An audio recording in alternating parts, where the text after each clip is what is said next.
Like, some girls are so male-centered. It's like their definition of fun is like, we need to talk to all these guys, and that's like not my definition of fun. Oh my God. Okay. So Yeah. What advice would you give girls who are at that point?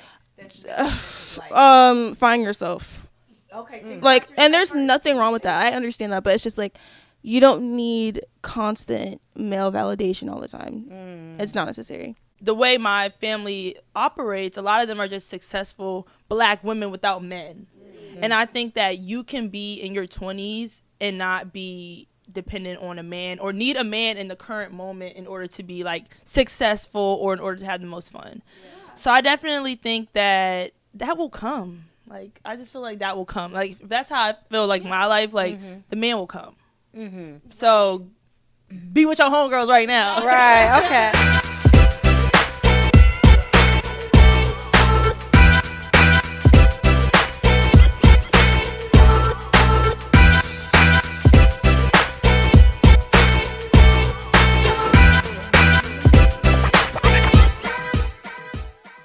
Thank you for tuning in to another episode of Boots2Heels. I'm your girl, Miss Miko Reed. And I'm your girl, Nikki Williams. And we are two Army besties that trading in our dog tags for designer bags. Designer bags, baby. Guess who we got on our show today? Our mini designers. The mini ones who take all our money for the designer. We have our daughters. My daughter is named Madison. She's going to introduce herself, and I have the famous Nia and Williams. Wait a minute, my daughter is famous too. Not too much. Okay, Madison, introduce yourself. Hi, my name is Madi, or Madison. I'm 20 years old, and I am currently enjoying my summer. Period. Yes. And hello, everyone. I am Nia Tai. I am a political science major, sociology minor on the pre-law track, and I attend Spelman College in Atlanta, Georgia. Yes. I'm so happy to be here. Yes, glad that you guys are here. Yes. I think we talk about them so often in the show, and we just decided to like let's just bring these kids on here. Right, so right. Everybody can see who the Maddie and Nia is that we talk about all the time. Yes, because that's what we do. We love our kids. It's either Maddie and Nia or Fred and Mace. Fred's not a kid. That's her dad. But those two go together, and these two go together all the time, right? Yes. It's crazy. It's so funny. I think we talked about when they first met, when you guys first met. Nia was... They were 6. I was 6. Yeah. 6 years old. Yeah.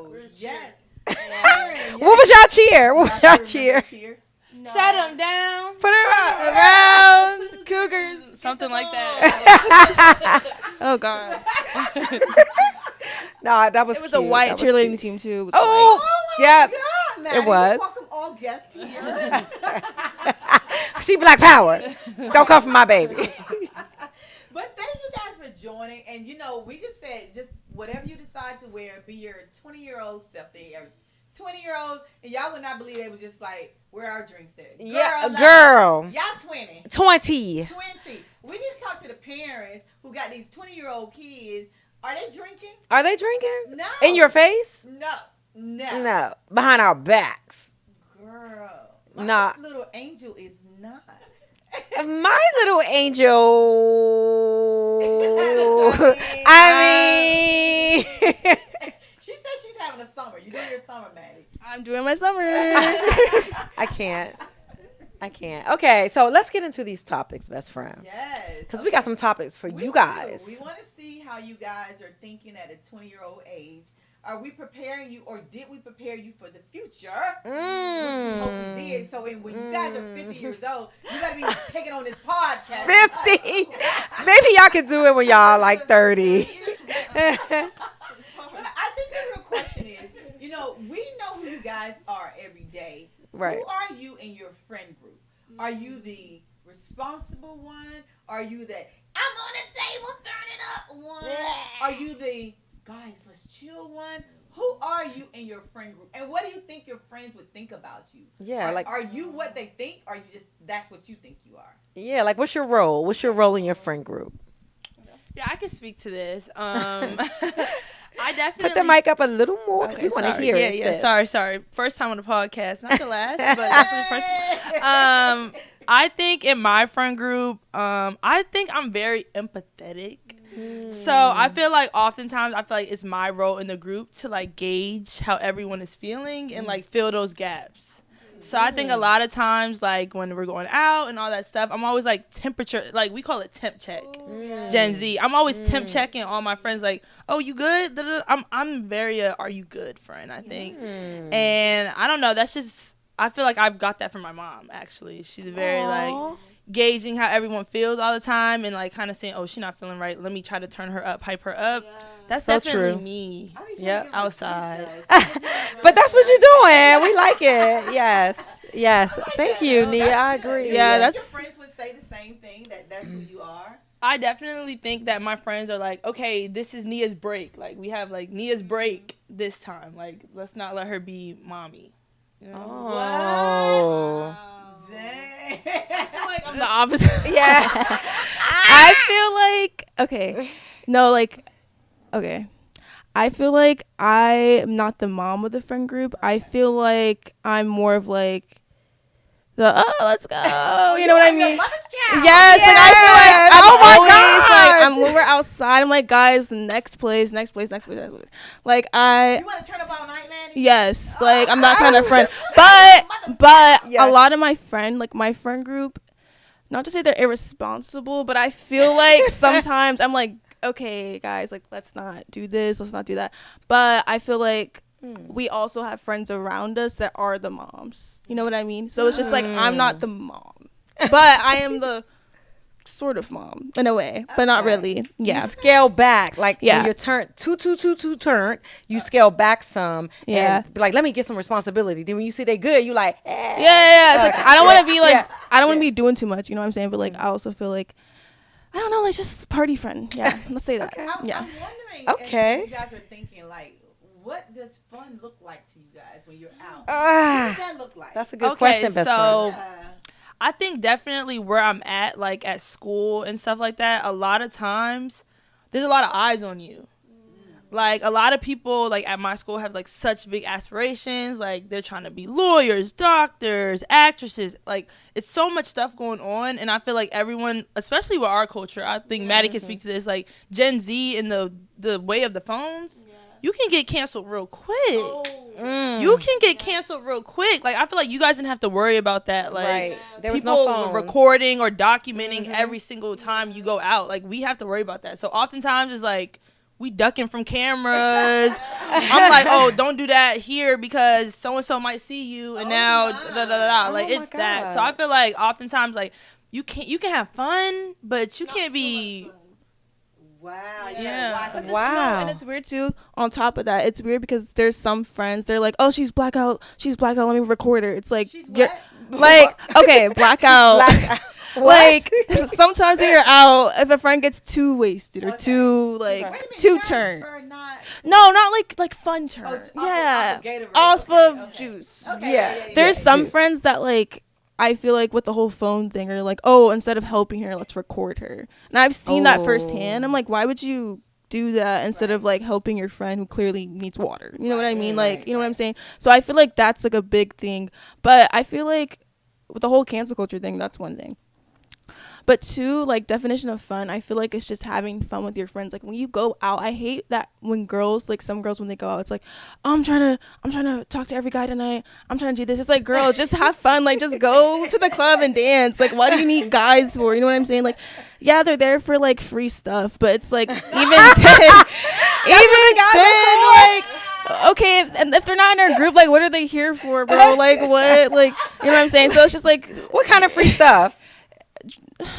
Stuff like a table, like section, a section, drinks. You know what I'm saying? Okay. But it's just like some girls are so male centered. It's like their definition of fun is like we need to talk to all these guys, and that's like not my definition of fun. Oh my God. Okay. So yeah. What advice would you give girls who are at that point? Find yourself. Okay. Like, and there's nothing wrong with that. I understand that, but it's just like you don't need constant male validation all the time. It's not necessary.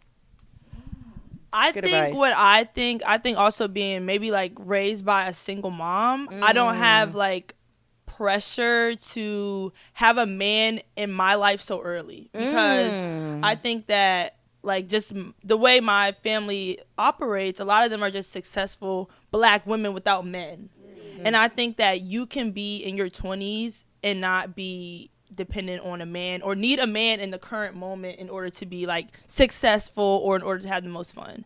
So I definitely think that will come. Like, I just feel like that will come. Like, if that's how I feel like my life, like the man will come. So be with your homegirls right now. Right. Okay. I like that. Go ahead, Maddie. I knew you were gonna say something. I mean, yeah. Well, she said, okay. yeah, be outside. Like, don't be worried about a man right now, bro. Like, they're not gonna do nothing for you, especially these 20-year-old men. Have 2 boyfriends instead of 1. Just kidding. But yeah, no, don't worry about it, man. I wanted to go back to what both of them were saying. I think it's important that they did say they've seen single black women be successful, right? But then I love the fact that they came back and said, you can get a man later. So it's not necessarily saying, I don't ever want a man. It's like, that's not my focus. Right, you know what I mean? I can do me and be on time and do what I need to do with my life, right? Okay. Do you think any of your friends don't agree with that? You think some of your friends may be saying, no, girl, we need a man now. You got to have a boyfriend now. You got somebody on your side now to help take care of you, to buy them bottles in the club or get you that table. Okay, I'll say one thing.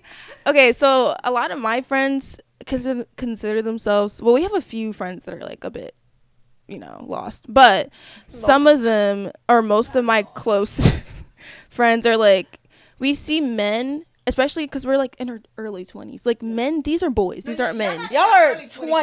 Y'all are just 20. Like, I am just 20, but they're still like just 20. Like, these boys just graduated high school, still in college, 21, 22, 23. These aren't men, these are boys. So what boys are good for are buying you things, taking you on dates, and that's it. And a pretty face. Nothing more. Yeah, because they just be outside. So keep them outside. Yeah. And I feel like my friends would agree. Yeah. Okay. I think that my friends, shout out my crew. Y'all know who y'all is. I think my friends, we have like, my friends like keeping a man. I will say that. Like, that's why y'all are. Well, a man is crazy in my head. A boy. That doesn't. I mean, age. Maybe we can get into that because what age should 20-year-olds be talking to? Like, I could really find a man at 20. Yeah. Some men are good. Man, like what age? Like, I can find his age. That's what I want to get into. Like, okay, so I go, like, most of the time if I'm going out, I'm not looking for or to like the lifestyle that we're talking about, like buying you stuff. Like, no one our age is doing that. That's 30 and up. And sorry to say, but the 50-year-old crew's looking for the 20-year-old crew. No, like, that's true, exactly. And that's sad. And I will punch them in the face, but like over my kids. Like, that's. I understand it's true. But here is, and that's great. Like Shannon Sharp. What are they looking for you for? What can you bring to a 50-year-old? No, I want to unpack this with them because there are a lot of old men looking for young girls. Yeah. And I want these young girls not to think that he thinks that I'm the best thing in the world. He's after one thing. Your body is tight. And I'm after one thing too. And what is that? Oh. And do you think that's what you would be okay with them giving you? No, I would say at 20. Like, I think that goes back to the point. Like, we are not looking. Like, I'm not searching for that right now. Well, let me say this to you, and I don't think we've ever had this conversation. She's getting on mama mode right now. Okay, right. Nikki Cole has left the building. Mama Nikki is in the building. Mama Cole is in the building. When you are talking to a 50-year-old man, 30, 40, 50. You can't compare to their knowledge and their experience. Your 20-year-old self have nothing for a 50-year-old man. But he wants to do is dominate you. Yeah, he'll throw money at you. That's easy to do because he has it. But you cannot, your little 20-year-old mind has not experienced half of the things that a 50-year, 40-year, 30-year-old has experienced. That's grooming. It's grooming. And I think it's called grooming. And that's what they do. And I think that's okay. But who said we're out here trying to date 50 and whatever-year-old man? I know y'all not. We're the appeal. We're just the appeal. When I go out, I think 9 times out of 10, like maybe we're going to call it free stuff, not I would get free stuff over you because I'm 20 and you're 55. Ooh. Like that, I think that's just. That's Wait, not hold up. Say it. Wait, That's not life. wait. Like, if we're That's gonna. not reality. Hold up. That's not What reality. happened? What I was mean, that? based on my personal Hold experience, up. I can't hear. Okay. I feel like personally, like I don't really go older than 25. But if what she's saying, like she's right, because a lot of older creepy guys, they do look for 20-year-olds because they just want to have, not even like, sometimes they just want to spend money on them and like walk around with them on their shoulder to see like, oh, I still got it. You know what I mean? It's pathetic, but it's still just like, it's what men do, and it's kind of gross, but like, hey, free stuff. But personally, I've never went out with a 50-year-old ever, and I will never do that. It's disgusting. Thank you. But if a girl wanted to do that, I'm not gonna shame her because she's getting free stuff. Oh my God. Wow, this is a generation. This is generation. Well, let me be clear. Go ahead.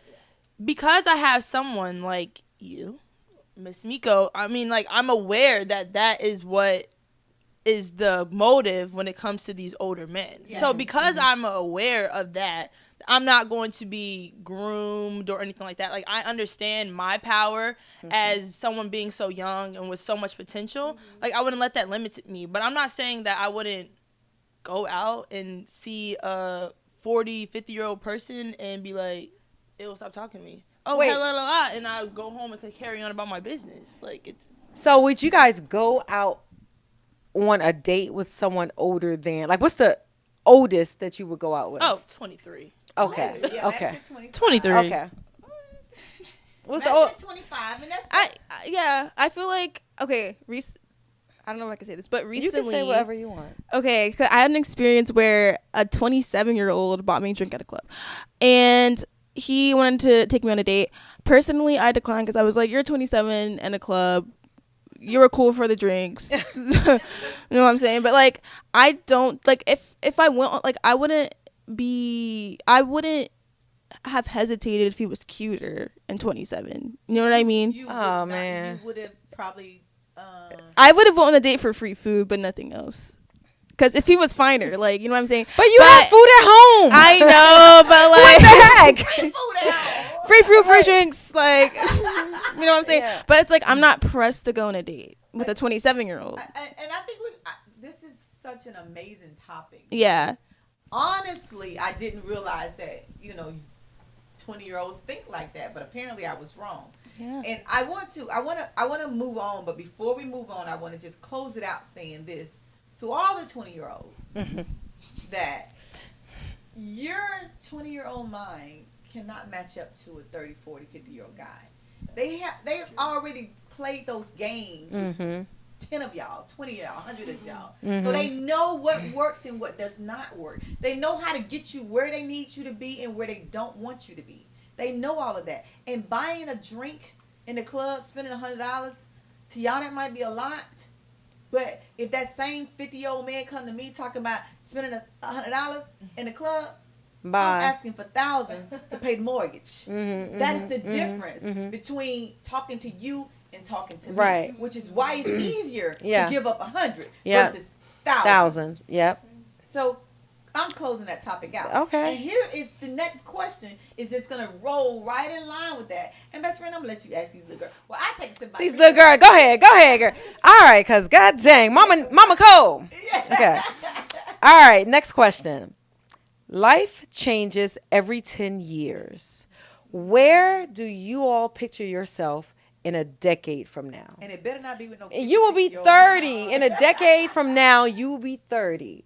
Where do you see yourself? 30, I definitely see myself in the peak of my career and probably freshly married. Okay. No kids. Married. Okay. What's the peak? Because you already planned out your whole life. Yeah, I have my whole life. I'm gonna be married at this time. I'm gonna have kids at this time, and I'm doing my career. You already said it. So what is the peak of your career? What does your career look like? So, like I said before, I am a political science major, sociology minor on the pre-law track. So I am trying to go to law school. And right now, Not trying. Take that try. sorry, I will go to law school. I'm pursuing law school right now. But I definitely am trying to go into corporate law, and I think that once I will have graduated at about 26, I believe, I think in 4 years, I'm trying to be like hit the ball running with my career. Like this, I feel like peak is not me necessarily making the most money, or I think peak for me is like getting into the nitty gritty and like really building exactly what I want for my life. I feel like by then I will kind of know exactly what I want to do with my degree and the firm I'm working for and all that. And I also think peak is me being still like not in my 20s anymore, but 30. I mean, yeah, that sounds so, a lot. Yeah. but it's like I couldn't even imagine 20. So I'm just like, I know that it's feasible, but definitely. Yeah, definitely at the peak of my career, no kids for sure. You can never say no kids. You can really never say never, but You said kids at 27. I know, but now I'm 20 and that's in 7 years. Right? So that's yeah, for sure. Oh my gosh, she's been telling me this since she was 12. When I get 27, I'm having kids. 27 seems so Yeah, 27, I'm gonna be in my 20s, like kids. Definitely not having kids yet. Freshly married, traveling at the peak of my career, making a couple $100,000 a year for sure at 30. So I think, I should have a great life at 30. Let's mark these words, please. Have this on Y'all YouTube heard it forever. here. If you need a lawyer, She's the lawyer. Okay, I don't listen. 30, I want to be hot. Okay, I'm gonna have my own money, living in a high rise somewhere, city apartment, luxury apartment somewhere. Nursing job. I'm a nursing student currently, so nursing. I want to be like a really successful nurse. For men. for men, I hope I find the love of my life around. I just don't know. Like 28, because these men are like trifling, bro. Like I don't even. No, they're dogs, bro. So I just 28, hopefully, and my husband. Yeah, and I think I don't want kids. If we do have a kid, I hope it's one daughter, and if it's not a daughter, or if it's not a boy, or if it's a boy, I'm not having the kid. I'm kidding. I'm kidding. No, I'll have I don't know. But yeah, one kid. If I do have a kid, it wants to be after the age of 30, probably. And if it, really? Yeah, and if I do get pregnant at 30, I'll keep it. 29, I'll probably keep it. Oh, shit. 28, I don't know what 28. Let me drink. I want to be on yachts. Like, I want to be in yachts in Miami. I want to be in Cabo. I want to be in Turks and Caicos. Like, You believe in that. yes. No, I will do that. I'm not Yeah. mad at you about that. Oh, okay. Yes.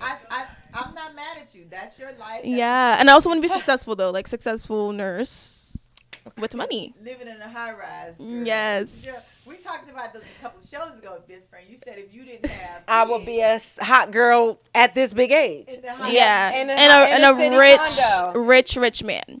Right. Okay. Yeah. Who's fine. We hope some of them looking at this show so they can come find you, Maddie. I'm here. No.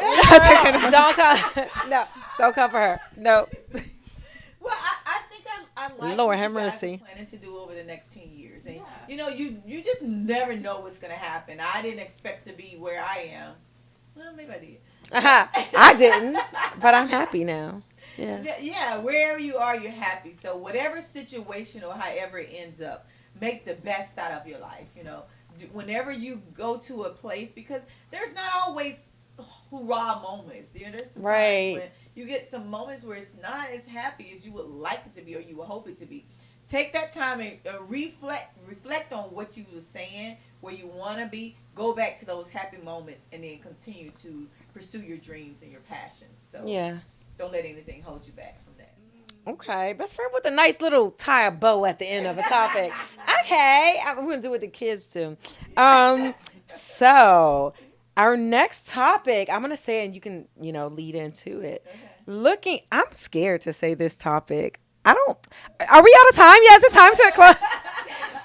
Looking back, what do you wish your parents had done? Pass the mic, Maddie. No, what do you wish your parents had done differently while raising you? Watch your mouth, Nia Ty. Watch your mouth, Nia Ty. Maddie. I'll go first. Let me get some of this, because this.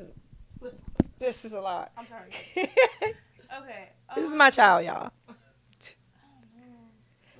It's okay. I think Nia can start. Yeah. Okay. Do you already know? You know what?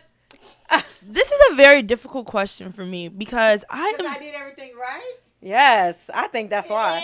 No, because I'm like just so appreciative of like who I am right now. Like becoming 20, and I think what happens is that when you, especially at this age, and like the deep conversations my mom has had about in her 20s, like what her life looked like, it really like humanizes your parents. Like I feel like a lot of times when you're like growing up, your mom is not human. Like my mom was not human to me. Like she was a mom. Yeah. You know? Yeah. So when I got to 20 and I'm at the age where like a shift happened, like you had a lot going on in your 20s. Yeah. You were married in your 20s. Yeah. Which is crazy. You know? When did I become human to you? Probably 6 months ago. Yeah. No, that's Like, real. No, like That's seriously, real. like 6 months ago, I'm like, wow, my mom is a person with beauty and flaws and just like some stuff that she just doesn't understand, some stuff that she really understands, and it's like, yeah, you just became human to me, and I realized that of course you're not gonna be perfect because you are a human, you know, like, wow. and I had to sit with that, like some days when something went wrong and you like lashed out on me, like I don't know what happened that day, like at work or with a man or with, you know what I mean, like. If I'm lashing out, it's probably because you. But I'm not even saying that. 500 times to stop doing it. But you're missing a point, Yes, Nicole. you're missing a point. That was a beautiful statement. Like, you know, so it's like I'm like, Yeah. it just like I really sat with that. Like my mom is a human being, and there is so much more layers to you that I don't even know. That like maybe I will know or maybe I won't know, but like you're just human. So that question is just so hard to me because I'm like, how could you expect a human to raise you perfectly when you're human? You know what I mean? But if I did have one thing, I definitely would think that your like tone of voice, and I think you struggle with that with everyone. Yeah. Like people have to be like, yo, your tone, like how you say stuff sometimes comes off crazy, like it really does. You know what? Dang, that's I'm true. I'm gonna say this right here. I probably did not honestly realize it until, because your generation is different. Yeah. My mom gave me the same tone, and that's how it was, and I know what she meant by it. Not meant that she loved me any different. That's just the tone you give a kid from generation to generation to generation. And then you come here with this, Mom, it's just how your tone. And so I had to start sitting with that myself to say, okay, yeah, it's not that my message is bad, it's that she don't appreciate my tone. And as you got older, I had to say, and I tell my sisters this all the time, and we have conversations about it. I had to say, okay, let me try this different tone, which I don't really want to do. But let me try something that she can relate to, that she can understand that what I'm saying is only because I love you. And I think I tell you this all the time. I love you more than anybody in the world. When I'm telling you something, it's because I love you, not because I'm going to make you feel bad, not because I'm trying to shame you. It's because I want you to be the best. So when you kept giving me this, your tone, it forced me to kind of say, okay, let me talk to her a little different. Like the other night when you came home late. I said, oh, you was sitting there. Caught a stray with what was she? What the question was? But that's why I said, and I think that goes into, that's why I learned that she was human 6 months ago. Because when you start appealing to me as I was once 22. It started to sit in my mind that you are just like me. Like you have lived this experience. But that's only when I was able to receive what you're saying properly, because she cuts up. I mean, and I think the second thing, I do have a second thing. Okay. Two things. We asked for one. Is that I wish that I seen you more emotional. I think we talked about that on the last show. On a couple I've shows seen my ago. mom cry twice. Yep, we definitely talked Once about that. when Whitney Houston died. And the second time when her dad died. Yeah. Those are probably the only two times I've ever seen you cry. Emotional cry, not like a happy cry. Yeah. So I feel like that also took away the human part of you to me, is because I never seen you like sweat. Well, it didn't rub off because you a crybaby. Yeah. It didn't rub off on you. Because I've been feeling like so much emotion. It's like, do you not have emotions? Yeah. Like, are you not a sad girl? Like, are you just happy and angry? Like, sorry. Like, are we serious right now? No, that was so funny. No. I think on the show we talked about the fact that I'm a single mother. Yeah. And I had to continue to be hard. Like, when we seen a frog come in the house that time, I was scared out of my mind. I wanted to just cry. Yeah! but you were so terrified. I couldn't let you see me be weak. Because I didn't want you to think that you had a weak mother and it forced you to be weak. I didn't want that, generational trauma, if it was, to start with you being weak. So I had to always be strong. and it is actually generational, because I rarely see my mom cry. Mm-hmm. I'm trying to think of the times that I've seen her cry. Very few times. And it's not just military. It's just that I don't know, back in the day, people just, I don't know about everybody else, but our family just was strong. Yeah. And women in the family had to be strong. There was no tears. And when we see tears, wipe those tears. Right. And I will tell you, too, wipe those tears. Cry. It's no need to cry. I like to cry. I like the kids to cry. So this is not the Nia and Nikki show. We got to get this over to somebody else. Yeah, but I love it. No, and I think what you're saying is that back in the day, strong black women, that's all you could be. Yeah. But I don't agree, because I feel like it perpetuates that myth that all black women have to be strong. And we don't have that soft girl life in us. No, we want to be on yachts. We got soft girl life to live. Yes. And I want to cry. Yeah. I'm a crier. Yeah. Oh, baby, she gonna cry. Yeah. Okay. Wait, not too much on the podcast. Okay. Yeah. No. She cooked. No, my thing is, it's like, I'm not gonna lie, like, what you're experiencing 6 months ago, I feel like I started to experience that.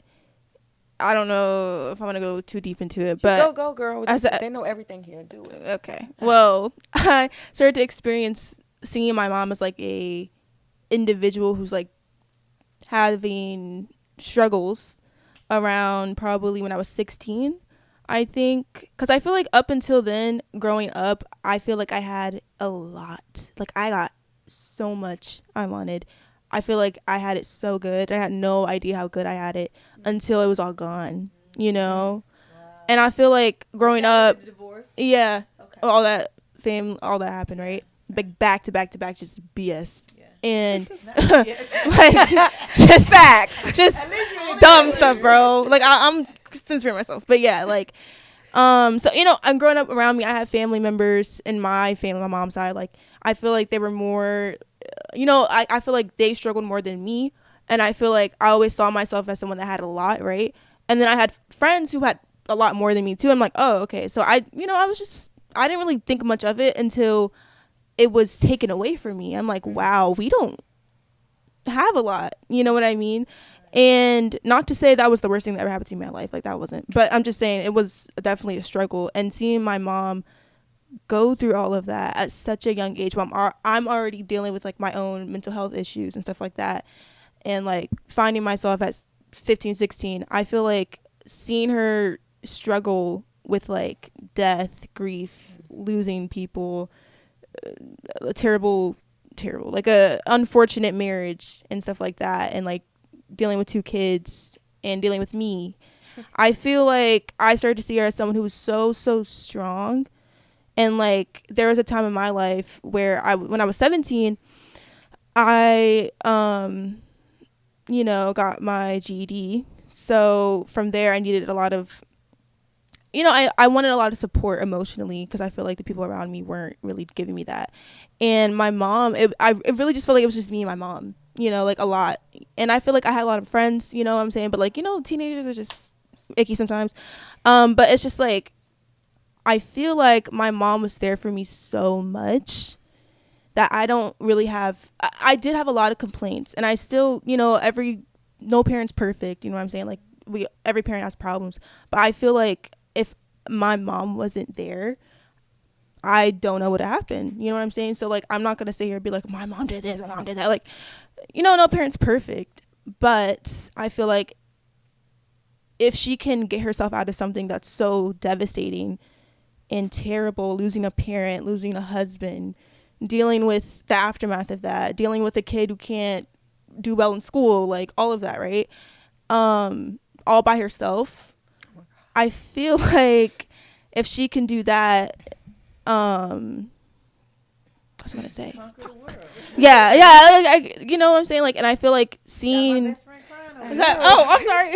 I forgot. Like, whoa. I'm sorry. No. But it's just like seeing that from a child's perspective. Child, 16, 17. But like as a little kid, but like as a child, seeing that, I feel like definitely made me, one, appreciate my mom so much more, and kind of sympathize a lot more with what she's going through, understanding her perspective instead of just being like, she did that. Everyone does that. Like seeing where she's coming from. But two, seeing how someone can endure all that and still be an amazing mom, even though sometimes, there's some mess ups and stuff like that. I feel like, oh my God, I feel like the dramatics. Get her some tissues. I feel like still being able to like take care of your kids, spend a year getting your money up, getting a house, getting your own townhouse and all of that, you know what I mean? And still being there for your kids and supporting them. I feel like seeing all of that while still enduring everything that happened made me a stronger person. There are times where I went to school out of state in New York for like a semester, 2 years, or 2 years, a year. Yeah. Like recently. And there are times where I wanted to quit and be like, I can't do that. But it's like, well, seeing a strong woman like that in my life kind of made me be like, well, I'm not, it made me stronger basically. It made me like 10 times more tougher than I already was. You know what I mean? And like, I feel like people think, oh, you're soft. But like, that experience made me 10 times more like I can do whatever now, and seeing like a person like this in my life definitely helped me a lot. So yeah, to Miko. Period. Yeah. Oh my God. And one last thing, I don't want to be too long, but like there's some kids. I'm sorry. I know, I'm sorry. But there's some kids like being out of state in college, like, there's so many kids that just don't like have that. No, they just don't like have what? There's especially going to a non-HBCU and like a PETA. Oh my God, bro. Like there's so many kids that are just privileged, one, but two, they just don't have a sense of like not giving up, I guess, and then just like not, like a sense of like sticking things out when they're tough. You know what I mean? So it's like I'm glad I had someone like that who taught me that. So yeah. Oh, no, you guys. Oh. Thank you. I underestimated this. I did not expect this. I didn't expect this. I thought we was gonna be dragging some conversation out of y'all. I thought we was gonna be forcing y'all to talk, baby. But y'all have given us some nuggets for everybody to see these nuggets. Like, it's just things that I didn't expect. You guys are like really, really have really grown up. Oh my God. I'm so proud of both of you. You were at one time, and this is something that people don't know, at one time you guys were best friends. Mm-hmm. Like they could cry because they couldn't spend the night with each other. Right. And as time go on, you go to one school. My best friend moved from the area. It's hard for them to get together. So they kind of grew apart. But that bond is still there, and I don't think it will ever go away. And I'm just really at awe at this podcast. They did Christmas every year. Every year. We forced them as they got older, like in their later teens. We're like, we're doing it. 16 through 18. They didn't. When y'all got tired? 14?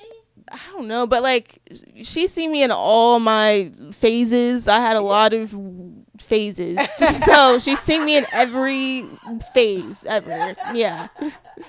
So I want to give you guys the opportunity to talk about something that you would like to discuss, because this podcast it's our podcast, but we would love for your age group and your generation to kind of to look at this and learn something from you guys. If you have something that you would like to share with your peers or the audience or people of your age, what would that be? Is this like a word of advice? For your friends, your peers, or people that's watching the podcast that, even it could be lessons learned from you, things you would do differently, things that I would watch out for, whatever you want to say to, your age group. Yeah. And maybe the parents. Yeah, the parents. That's such a good one. Okay. They love. Well, I'm still bathing in my amazing conversation. Yeah. Just listening. I had nothing. I couldn't say anything. Okay. And I just wanted to say thank you. I didn't respond because making my lash come off. Right. And I'm not even going to unpack it anymore. I just want to say thank you, because sometimes you don't know how your kids view you. You feel like you're constantly screaming, I'm doing this for y'all. Like you're saying it in your head, but and they're still just living about their life, just doing what they want. And it's like, wow, thank you. That is so, I love it. Thank you. That is so true, Miko. And what I have when I'm around Nia's friends, they always talk about how Nia talk about me. Right. They treat me how Nia thinks about me. Exactly. So I started like, they like me. They really like me. Mama got it going. Yeah. I'm sick of that. It's true. Your friends think about me the way you talk about me. And I heard them saying, and sometimes I be eavesdropping on your conversation. Oh. And you think highly of your mother, and I appreciate that too. Same as you, Miko. Yeah, I appreciate it. Okay, we can go back to that question now. All right. I do have a topic that me and my friends discuss a lot, and we have different opinions about. Okay. So I went to story time. So at school before, right? It was homecoming time, very lit situation. Everyone was going out, obviously partaking in maybe things that we shouldn't have at 19, like drinking. But one of my friends ended up drinking too much, and we tried to get her on campus. Like she was like limp, basically. Like we're trying to walk her on campus, and the campus police is like, no, we're not letting her on. We're calling 911. And we had to put her on a stretcher and take her to the hospital. What? And like no one called her parents and like all this stuff. And her mom eventually ended up finding out because she got a $2,000 insurance bill. Exactly. Always tell your mom. To the mom. Hospital. Just tell them. And the question between the friends was, okay, if you guys are in this situation, do we call your mom or no? Like, do you want us to call your parents, or do you want us to let you figure that out when you wake up and you're conscious and da-da-da-da? And I said, stop the conversation right there. Put this number in your phone, boop, boop, boop, boop, boop, because call my mother. Right. And I had to I realized that because when I was in college and, like, your mom would be like, I'm not one of your little friends. Don't act like I'm one of your little friends. My mom is slightly one of my little friends right now in my life, because I don't know anybody else. None of my peers have lived through my 20 yet. Like all of us are still kind of like living through this, as we go, and like our advice to each other can only go so far because we don't know the outcome. Like I'm gonna give you this advice, but I never been through it, so I don't know the outcome. This is just my advice, and this is what I would do if I was you. So a lot of times I had to be like, stop my friends in their tracks. Like, you know what? I have someone who has the answer. And I call my mom. So my thing was, if anything ever was to like something crazy, like God forbid I kill someone, call my mom. And whatever happens, like anything, call my mom, because I have realized, and that's not always been my thought process. Like there's been times where I'm like, deny. No. Do not tell her anything. We get in a room and she says, you don't say nothing. But now I'm at a point where, please call my mom, because I don't know anybody else in the world who is going to have my back like that. So like my advice, or even like to everyone out there, is like, it might seem like your parents don't have your back or are hard on you or are going to get mad at something. Like, of course my mom doesn't want me drinking and driving, or of course my mom doesn't want me whatever, but she's been 20 before, and like people make mistakes and like they will help you. So I think that would be my advice. And my also advice to parents, that's a two-way street. Period. At a certain point, you have to allow your kids, especially at this age, to talk to you. Like, exactly. I think that's just so big. Like, being able to come to you and be like, Mom, this is what I did. I need help. Like, you can be mad at me later, but in this very moment right now, I need your help to fix it. Like, and I think it's so important because a lot of people that I've talked to in my friend group, like, it was split. Yeah. Half people were like, oh, don't call my mom, and the other half was like, please call my mom. So that, I think that goes a lot into like how your children perceive you. Like, can they talk to you about life-changing situations, you know? Wow. Yeah. What do you think about that? No, I agree, because okay, this is crazy. I have a friend currently who's dealing with a mom who she just can't talk to at all. Like, she just can't even, like, she can't even talk to boys about her. She's 20 years old. Can't even talk about boys. Can't talk about like anything regarding anything, basically. And she like freaks out on her. So I feel like personally, I mean, with my mom, I feel like I've always been able to talk to her about stuff, even though sometimes she may spaz on me, but it's like, like I can still talk to her about stuff. You know what I mean? So I'd rather have a mom that I know I can rely on, and she's made it very clear that like she told me, she was like too clear. Look, she told me, she was like, if I have a kid, if I get pregnant before the age of 25, Planned Parenthood. Period. No, I said conversation about it. Right. I said, I'm not gonna make you have it. We can have a conversation. If that's not something you want, I have your back. Exactly. If that's something you want, I have your back. Yeah. And actually, that conversation was before the age of 20. Yep. You know 18. what I mean? Like, because like you can't raise. But some parents never have those conversations with their kids, and that's disgusting. I feel like, because it's like, personally, if I have a daughter, I'm gonna make sure she knows everything about everything. This can get you STD. Wrap it up. Go, pee after this. Do this. Don't do this. Don't do that. Like, you know what I mean? I don't want to shelter them because they're gonna be left in the dark. So I definitely agree with that. Tell my mom. On top of that, I have a topic. This is something I talk about with my friends, or not even. It's just like something I learned the hard way, right?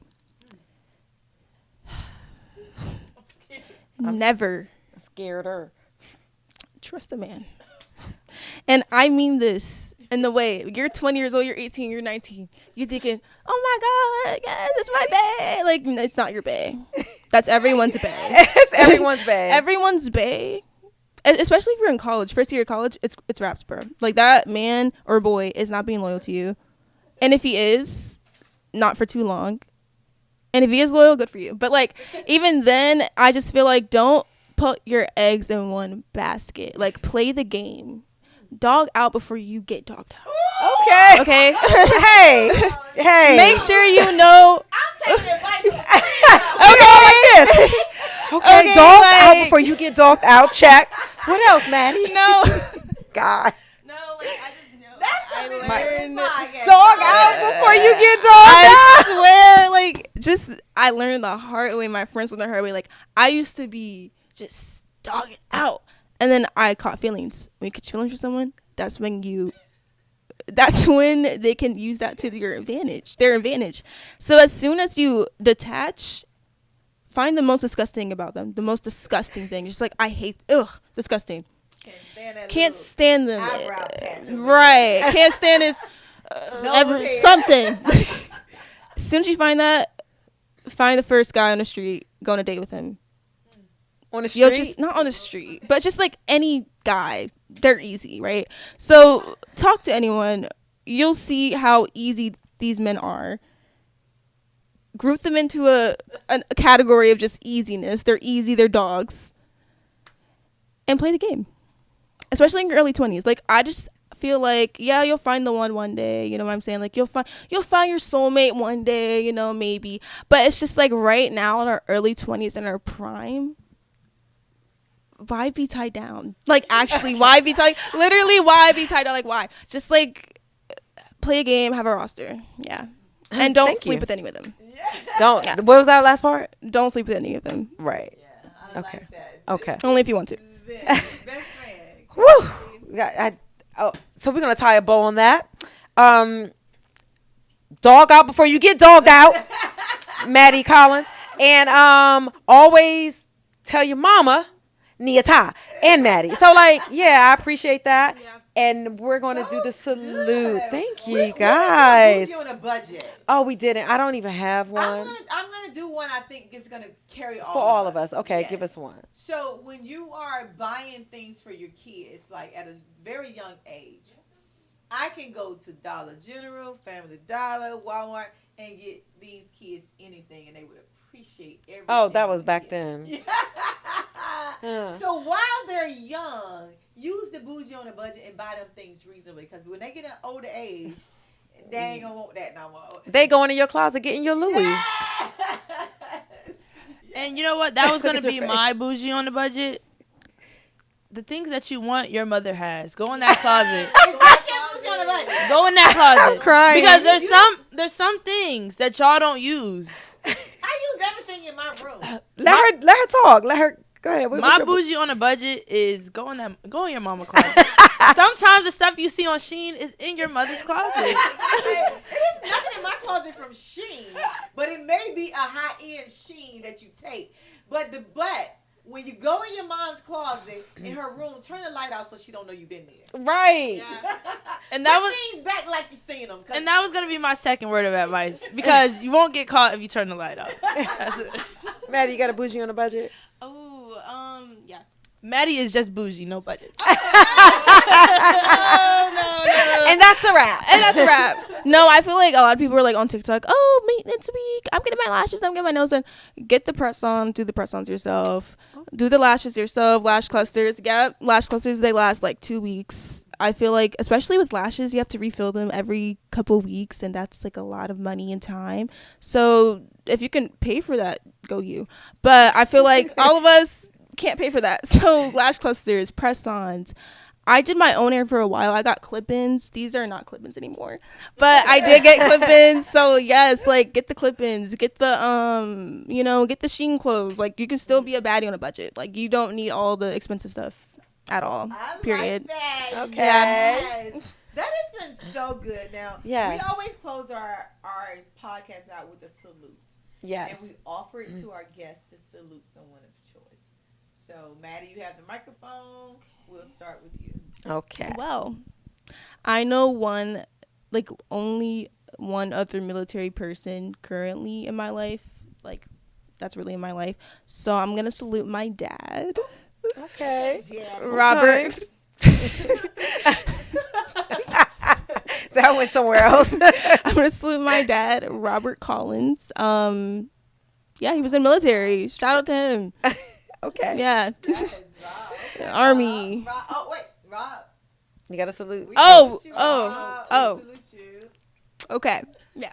Mm-hmm. You know what? I just want to say shout out Mr. Rob, because he started this whole thing. I met Oh, Maddie. snap. I met Maddie through him. He was a cheer dad, so he was on base. Like, this is really, you know what I mean? So Yeah. shout out him. So That's true. funny. Yes. I think I'm definitely, you know what? When you are becoming of age, people like go different paths in life. Like a lot of people that I went to school with are joining the military. Like, so cool. Yeah. So I'm definitely gonna shout out my 6th grade bestie, Aw. Jose. I see you, Okay. Jose Guzman. Yes. So Branch. I think he's in the Navy, if I want to say. Oh, okay, Jose. So shout out him. Yeah. Okay, Jose. Jose, we salute you. This has been a show of a show. Yes. We was not expecting what we got today from Nope. the show. At least I wasn't. I damn sure wasn't.